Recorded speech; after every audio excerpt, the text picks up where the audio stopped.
Balandia Sentinel TV, en tout cas, merci Mingi de en Germanie. La caméra, ma passe là, maman, David a la caméra, tout ça, l'un d'enregistré à Germanie, à Duisbourg, on a commencé depuis ce matin. Alors, le lot, toujours parler beaucoup plus sur mort spirituelle. Batubele, Bozomo na Bango, Nere Baza Boye.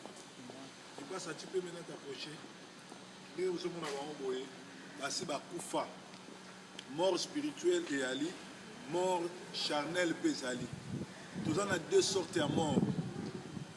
Mutu abotami, akola, asala, abota après akufi. Les gens battent sous bakoli, abotami, bazo tambola, mais basi bakufa, baza ba mort spirituelle. Or, dans l'homme, c'est l'esprit. Nakati ya moto esprit. Ce qui esprit est à recouffa au moino pe kufi. Ato ozo tambola, ozo lia, ozo mela, ozo lata, ozo muta recouffa. Na ko expliquer bino ngo toke na makomi na Nzambe. Na Genèse 2, Bible dit sabiso que tobani na 15 Genèse 2, 15, Bible dit l'Éternel Dieu prit l'homme et le plaça dans les jardins d'Éden pour les cultiver et les garder. L'Éternel Dieu donna cet ordre à l'homme.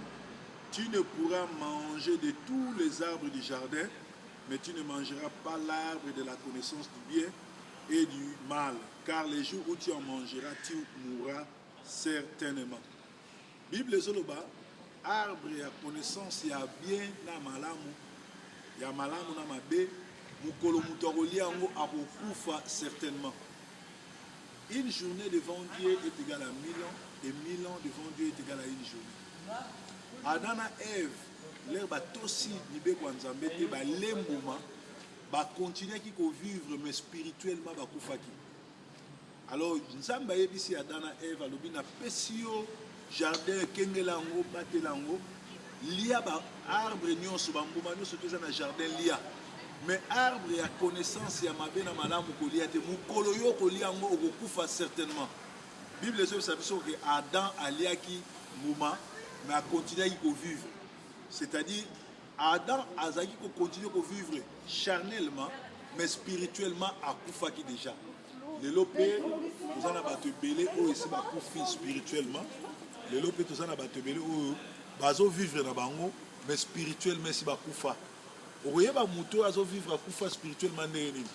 Bazo bengaye homme animal. Azali moto oyo azo sali la Galate 5 et 19 à 22. Lokuta, Moyibi, Kotonga, Kofinga, ata simbi Bible a changé kate. L'air azaki mopagan, azaki Moyibi, azaki molangwe, Moyibi, Mokosi, Mobundi, mutuna milangwa, mutune kobo. A komi pe na Bible azo continue ko sala kaka biso bawana. Alors Bible dit ça que Bible dit ça que Bible dit ça que Nzamba lobaki soki o touché arbre ya connaissance ya mabe na malamu mukolo wana okolia yango okokufa. Mais Adam a continué qui vivre. C'est-à-dire Bible dit que il y a 1000 ans liboso Nzambe ezana une journée liboso Nzambe tegala 1000 ans. C'est-à-dire Adam mukolo wana oyo yaliaki mbuma na Eva bakufaki spirituellement. Dans l'homme il y a l'esprit. Mutu aza na esprit a mutu oyo azotambola na amour, aza mutu azotambola na respect, aza mutu azotambola na ba comploter, aza mutu azotambola na volonté ya Nzambe. Netinga na longwe Angleterre na Paris na komi en Allemagne na musala na Nzambe.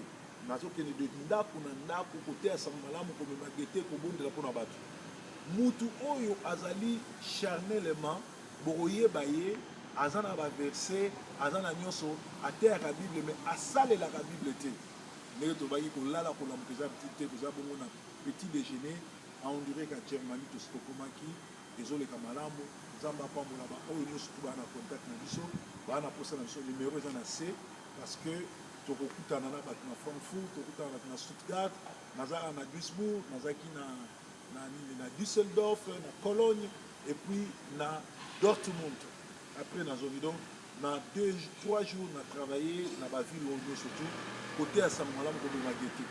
Bien aimé, l'homme spirituel c'est celui qui juge de tout et lui-même il est jugé. L'homme spirituel a salaka ka volonté ensemble, a salaka o eza utile. L'homme spirituel eza oyo azo respecter maloba na Nzambe, eza oyo azo respecter kotamo na Nzambe, kolinga Nzambe makambo nyonso tu. Mais Bible ezobisa biso que Adam bien que azalaki vivant, bien que azalaki kolia komela, mais akufaki na molimo. Mutu akufa na molimo, okomona ye na pantalon kitoko, sapata kitoko solo ya parfum, mais soka fongoli munoko, okomona ye ba bêtise azobimisa. Okomona tata monene soka ye na miso bato, azo raisonner kwa mwana muke. Okomona na ba titre apôtre, pasteur, bishop, évangéliste, vice-pape, vice-dieu, mais ce qui a fongoli monoko, azo toka kofinga ko respecter bato. Alors mutu ndengwana asi akufa spirituellement.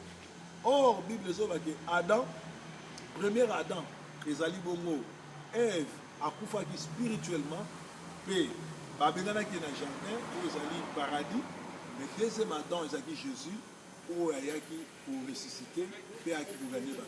Bien aimé, c'est lui qui m'a atala état molina, atala elateli na, atala kodimana, atala vivangani na communauté, atala apport ni na pesa na batu na communauté na. Atala apport ni na yaka na quartier, atala makamuni na salaka, parce que ce que za kokufa na molimo, okobano mona makamuni ozo sala kitoko, okobano mona makamuni ozo ozo loba kitoko, mais batu baza pembe na yo ba obeta mama. Et souka nango ndenge Adam na Ève babenganaki bango na jardin batie ba chérubin nzamba ko bengano na bokonzi na ye parce que yo spirituel moza okufa. En réalité mutu oyo akufi na molimo aza mutu oyo aza na ba verset aza na Bible na bongo makate akendaka église ayembaka aprophétisaka abongwanaka te okoyeba ye na elateli na ye okoyeba ye na elobeli na ye okomona ye na comportement na communauté okomona ye ke alingi makambo ya Nzambe mingi me abongwanaka te.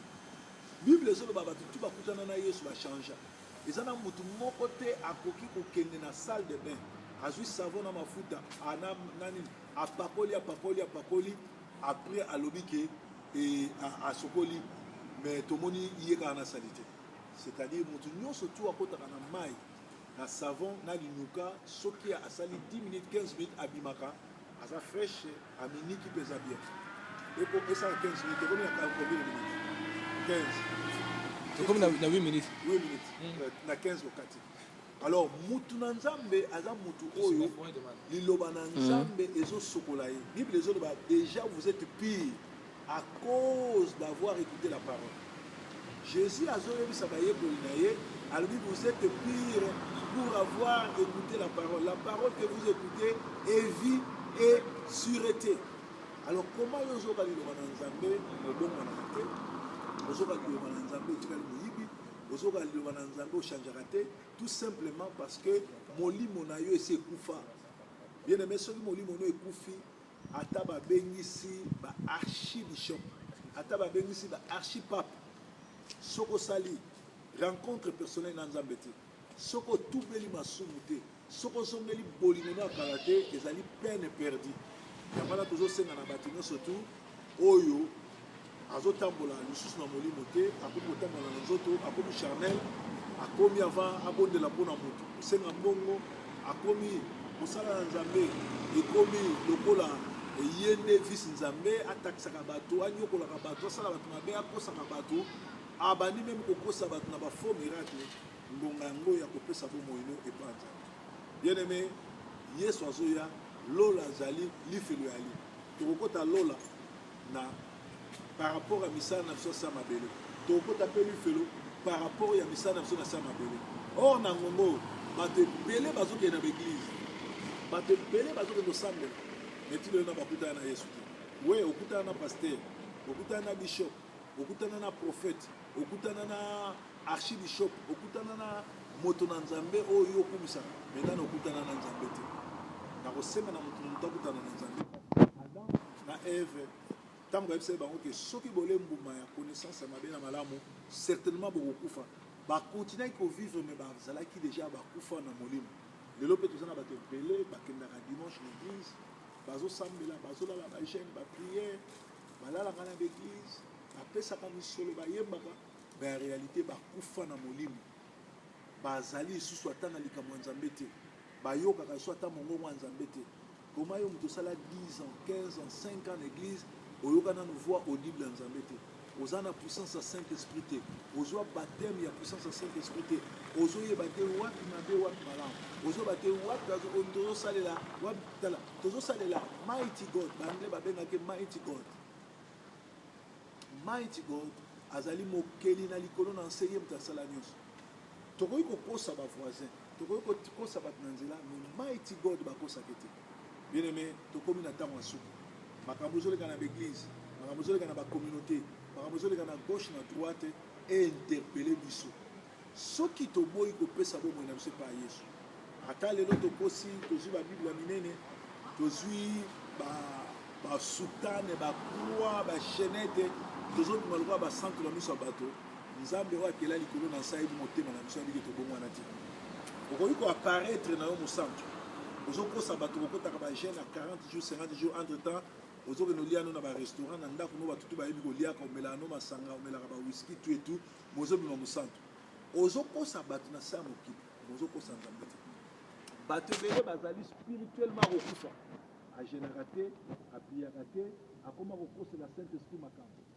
Bato ebele balingaka soki oyoka kombo ya nzambe te nzambe oyo apesa oyo visa nzambe oyo amema na poto biloko ezalaki na kini mingi bazalaki elaa na église intercede mpo aya poto bandaki ya poto bapaster bakoma bato mabe kofinga baeglise to etu okufa na molimo oyokaka so ata parole te bible otangaka lisu te yo okomano sipotere ya bawera ya bajibe ya bafali okomano atalako ya bato wana me bato wana te baza bakweli ya likolo na se bato wana te bato bapesaka pema okufa na molimo osipotaka soki okende église te osipotaka soki osoutenir misala nzambe te osipotaka lisusu kokende esika bosantu ya te. Eza na bato mosusu bakufa na molimo esika vraie parole yali bakokende te esika baproverbe bayali baza bata polémique baza bata vérité ya okoka te baza bato ya vérité ya kolinga kaka place ya bapaster ya lokuta ya koluka kaka place ya baaventurier seke ndeko na nga okufa na molimo ozoluka ezosenga yo molimo na nzambe ya koreanime yo parce que suka ya Adam na Eve le babenganaki bango na jardin d'Eden batikalaki en vie mais spirituellement bakufaki. Alors eza na bato ebele lelo basi bakufi na molimo okomona bango baza na badiscussion vaine baza na makambo ezanga ntina soki place bazofinga bapaster akoya abimisi maseke abimisi bamiscle afongoli minoko nyonso to azofinga mais place bato bazobondela place bato bazosoutenir place bazosoutenir babola bato wana nyonso tu ye akendaka te. Bien aimé kanisa combien de fois ozalaki na Kinshasa ozokelela na église mibanda ozwa visa paster oyo kutu aza kosambela mpono na kino obengaki te. Bien aimé il est l'honneur à l'homme de vivre et de mourir une seule fois après le jugement. Jugement goya jugement nzambe goya mokolo na suka okokende wapi okorendre compte ya misala nyonso ti osala okorendre compte ya nyonso ti oyemba oyemba banzembo oviva yango te oyemba banzembo osalela yango te okendaka église oza motei osalelaka parole te eza malamu explike makambo nyonso eza malamu vraiment tokomi na suka ezalaki kolala kolamuka eza petite te en direct ya Germanie nzambe na nga pambola